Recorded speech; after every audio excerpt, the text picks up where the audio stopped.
Good morning, it's Dave at All Things Important Reviews. Thanks for checking my channel out. Please smash that like button, please smash that subscribe button.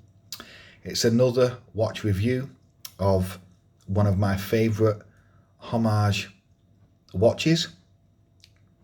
Sorry, I should say one of my favourite watches to homage, and this is the Pagani design, which are obviously a Chinese watch manufacturer.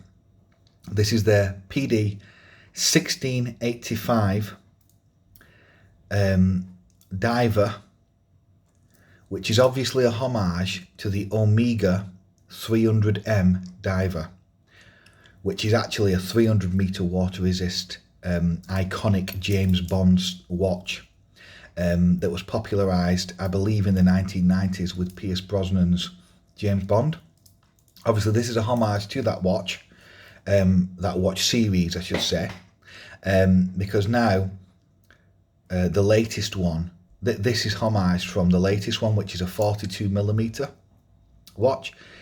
So I'll just go through the specs. So 42mm nominal diameter, 14.2mm thick, very thick watch, but a lot of that is accounted for in the domed sapphire, which accounts for probably half a mil to a millimeter of thickness. So really it is thinner than that, and the case is small, if you see. So I'll explain why the case feels a lot smaller than it really is shortly. Obviously sapphire crystal, domed sapphire, ceramic bezel, 200 meter water resist is printed on the dial, but I've seen in the actual spec it say 100 meter, so I think it's probably 100 meter water resist. I don't know why they've put 200 meter on the dial. I could be wrong. I'll check the Pagani on that. I would never trust Chinese manufacturers' watch resistance, so I would never take these watches diving. I would take them swimming, absolutely, and I've done that and I've had no issue. Obviously you have a beautiful stainless steel 5 or 9 link bracelet, depending on the way you look at it, because them little links are actually separate pieces of metal that have been welded together, I believe. Call it a 5 link. So lots of articulation. These have push pins. They do not have screw pins, but that's fine. It's a with a chunky, heavy duty deployment clasp.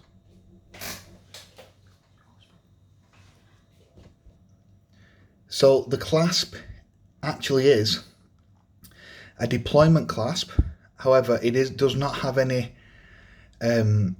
flip lock. It does not have a safety catch, unfortunately. But to be fair, the real one doesn't.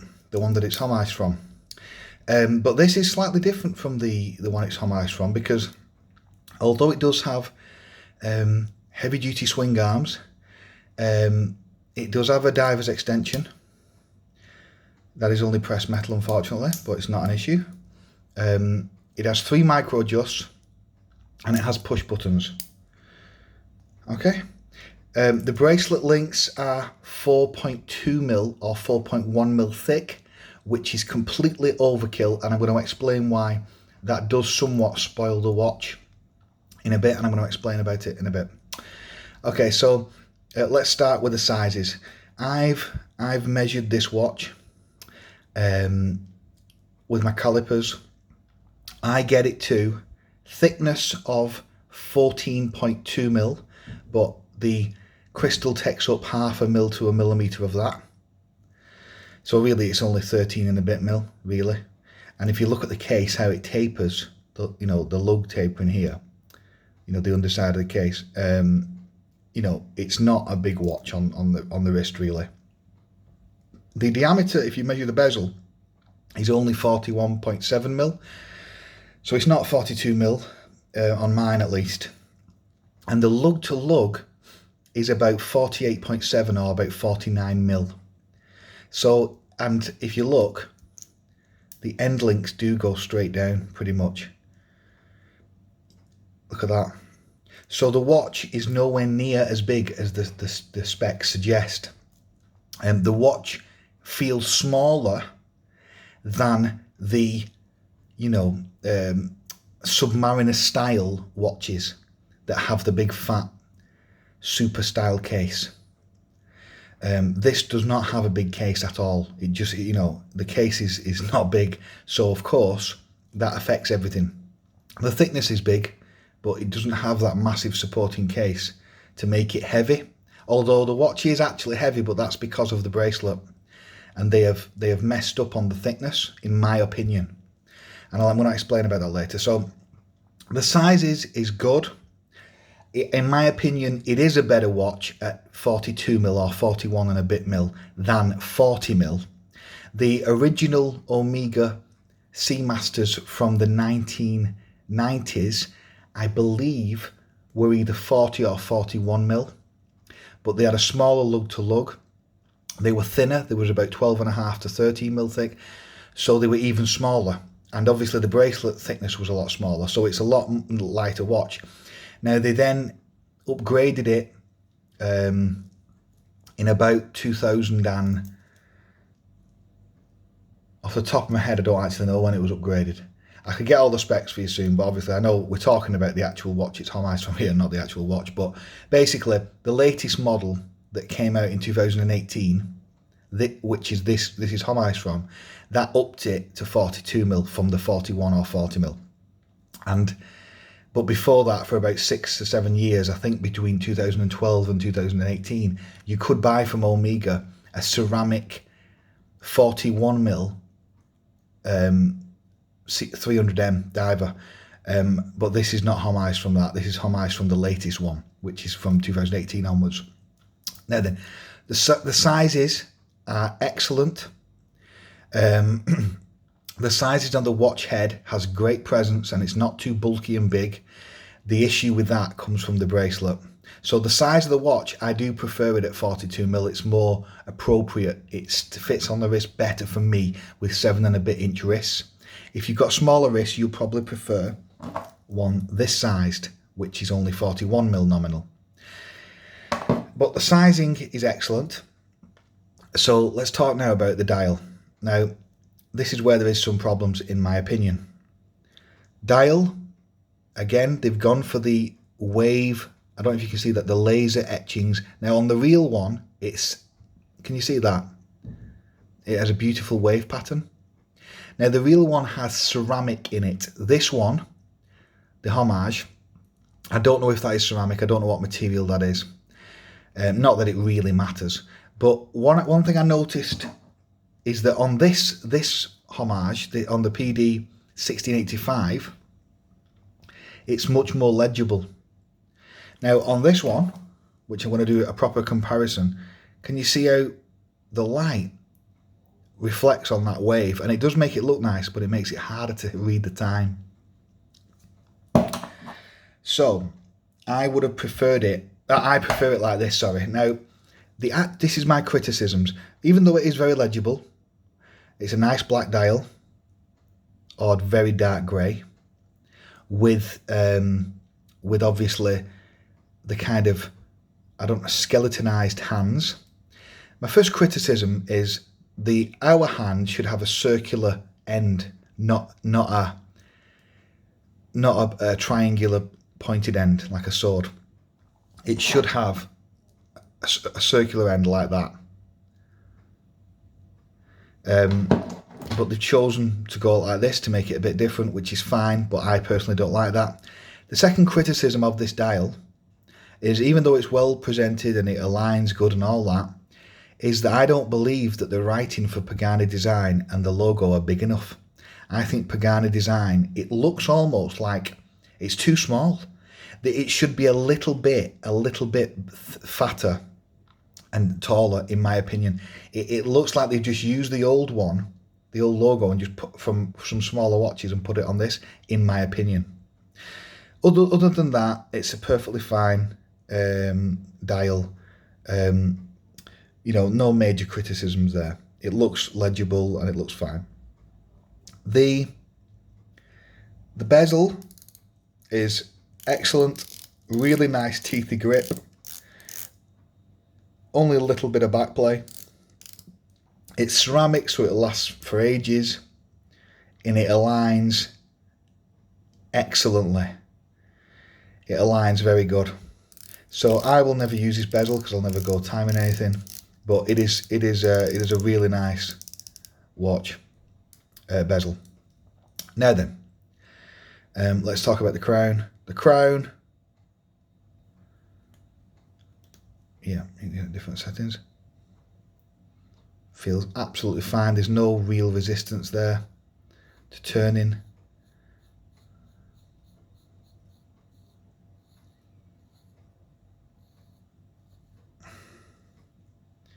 The crown is fine. It's a screw down crown, and it is signed with the Pagani logo, shield, whatever you want to call it. Right, now then, let's do the case back. Case back has an exhibition window. I always like to see that, with some laser markings.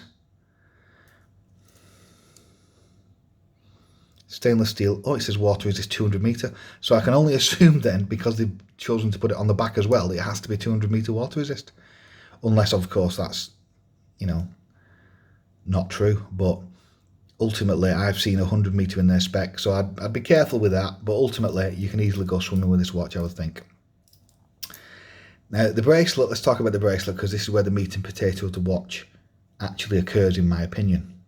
The bracelet is a mixed bag, unfortunately.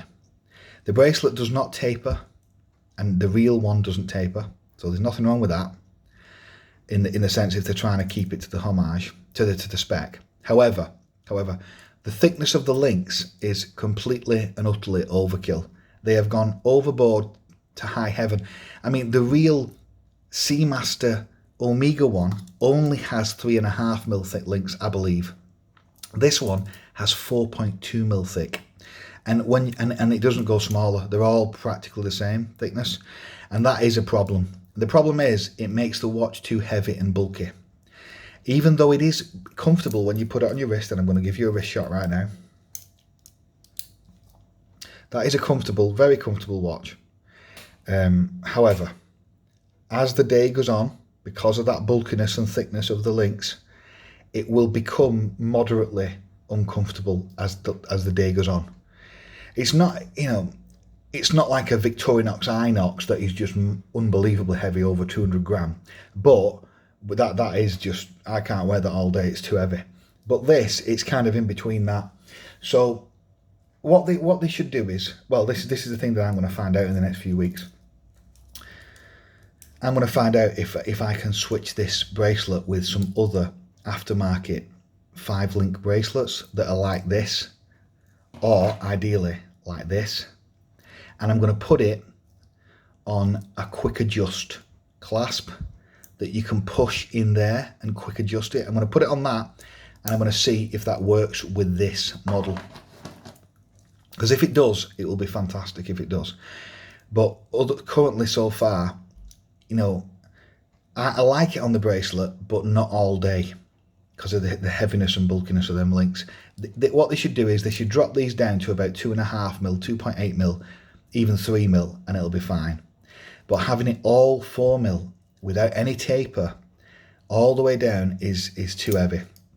The clasp as well does have an issue. Not the diver's extension. I'm glad it's got micro adjust, that's very good. The issue is the engagement of the flip lock.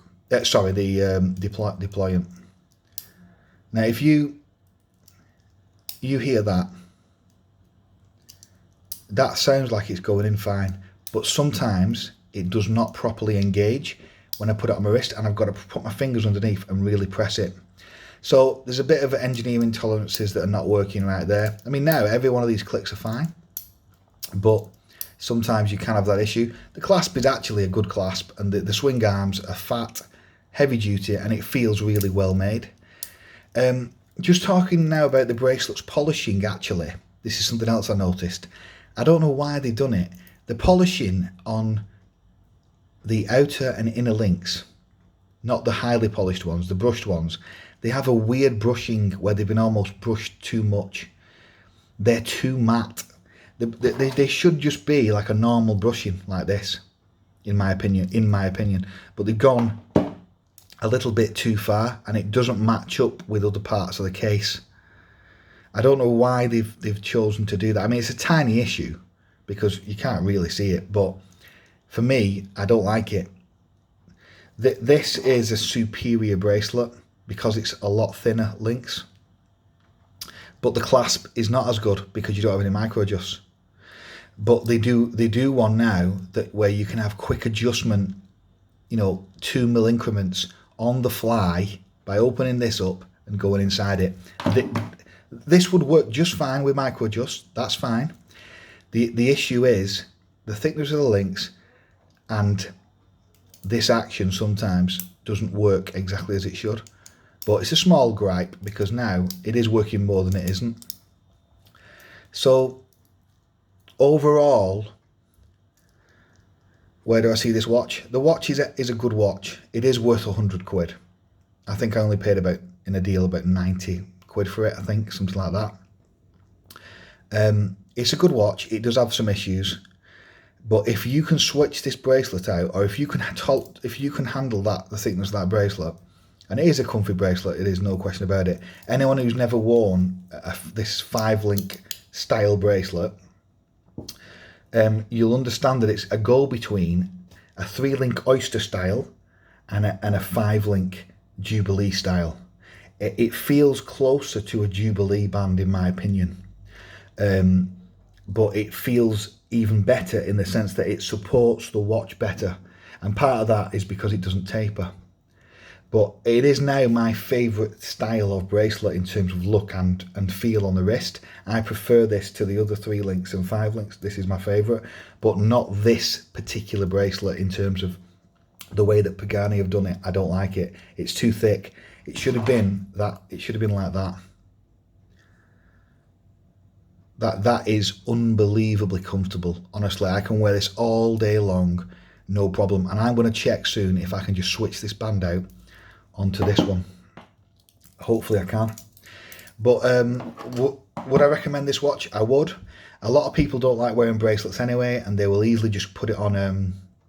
They will just go ahead and put it on a NATO or a rubber band, and I'm sure that will work fine. I don't like them bands particularly. I'm a bracelet person. I think bracelets look better. I think they feel better if you can get a good one.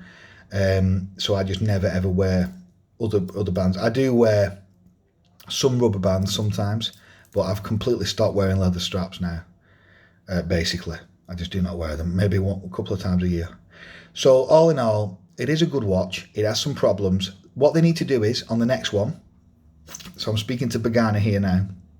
They need to put some red on the dial, or green to make it different. Like a green seconds hand on the Mac, or just some writing there that's in a bit of different colour to give it a bit more pizzazz.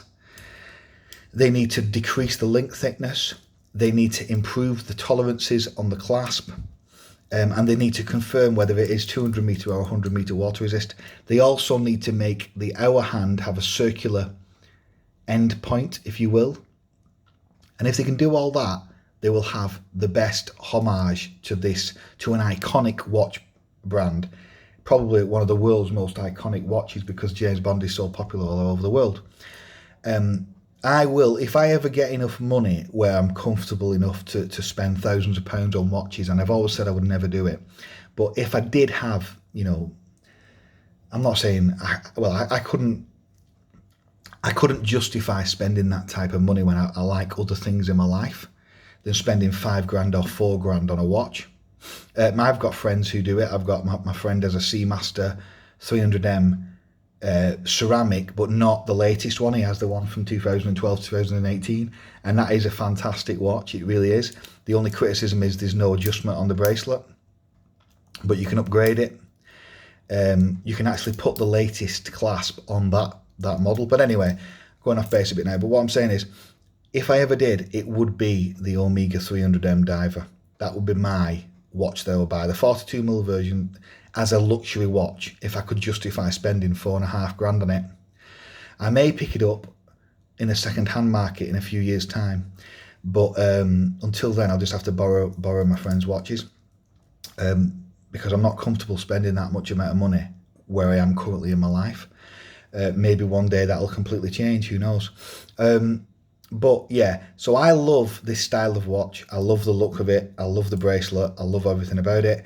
But there is some flaws. I've pointed them out in this video. it's for you to make that decision. If you do want to pick it up, there's an affiliate link below where I make a tiny bit of commission at no extra cost to you. Look at that dome. That is a big dome. That's another thing. I'm not the biggest fan of domed crystals, full stop. I prefer just flat. I don't understand really why they've gone completely domey on it. But either way, good watch. I'm going to give it 7.5 out of 10. I wouldn't normally give a review, but I'm going to give it, because of them other issues, I'm only going to give it a 7.5 out of 10. But it can be improved. Pagani have to improve it. Thanks for checking my reviews out. It's been Dave. See you later.